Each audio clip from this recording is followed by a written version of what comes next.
TTD పవిత్రతను కాపాడేందుకు చిత్తశుద్ధితో పనిచేస్తున్నామని టీటీడీ చైర్మన్ బీఆర్ నాయుడు తెలిపారు. కోట్లాది రూపాయల టీటీడీ నిధులు వైసీపీ నేతలు మింగేశారని ఆరోపించారు.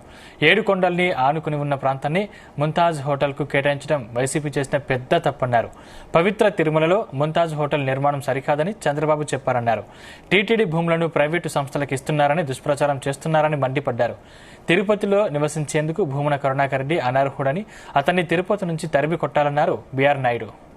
పార్ట్ మేబీ అది టూరిజం అయితే అయి ఉండొచ్చు, కానీ అది ఏడుకొండలో ఒక భాగంగా ఉన్నది. దాన్ని మనం ముంతాజ్ హోటల్కి ఇవ్వటం సబబు కాదని చెప్పేసి మేము ఏకగ్రీవంగా తీర్మానం చేసి దాన్ని మాకు టీటీడీకి హ్యాండ్ ఓవర్ చేయండి అని చెప్పేసి తీర్మానం చేశాం. మాట్లాడేటప్పుడు ఏం మాట్లాడుతున్నాం సెన్స్తో మాట్లాడాలి. ఆధారాలు ఉన్నాయి మా దగ్గర అన్ని. దేవలోక్ ఎలా ఇచ్చాడు 20 ఎకరాలు అంటే ఒట్టికి ఇలే. అజయ్ కుమార్ అని అతను కలిశాను. ఆయన ఇచ్చిన కంప్లైంట్ కూడా ఉంది నా దగ్గర, మీకు కాపీలు ఇస్తా.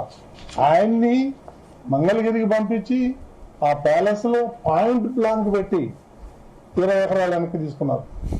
కాదంటారా? అంత అవసరమే వచ్చింది నీకు ముంతాజ్ హోటల్కి 20 ఎకరాలు ఇవ్వాలి. ఆ అజయ్ కుమార్ అనే వ్యక్తిని పిలిపించి పాయింట్ బ్లాంక్ పెట్టి బెదిరించి ఆ 20 ఎకరాలు వెనక లాక్కున్నారు. వాళ్ళు అభోదీపం అంటున్నాడు. ఇప్పుడు కోర్టులకు పోతున్నాడు, కోర్టులు చుట్టూ తిరుగుతున్నాడు. అతను మా దగ్గరికి వచ్చాడు. మేమేం చేయగలుగుతాం? ఇంత అరాచకం చేసి అన్యాయం చేసి ఆయన దగ్గర భూమి తీసుకొని ముంతాజ్ హోటల్కి ఇచ్చి వాళ్ళు కోట్ల రూపాయలు మీరు లంచాలు తీసుకొని ఈ విధంగా చేసి ఇప్పుడు మా మీద బురద చేస్తారని ఎట్టబడుతుంది? ఇది న్యాయమా, ధర్మమా? ఆలోచించండి ఒకసారి. అసలు భూమన కరుణాకర్ ఈ తిరుపతిలో ఉండటానికి అర్హుడు కాదు. అని తరుణ్ కొట్టాలి తిరుపతి నుంచి ప్రజలు. పెద్ద గజతంగా ఇంతనా రోజు బుర్ర చల్లుతాడు. చల్లు బుర్ర చూసుకుంటాను.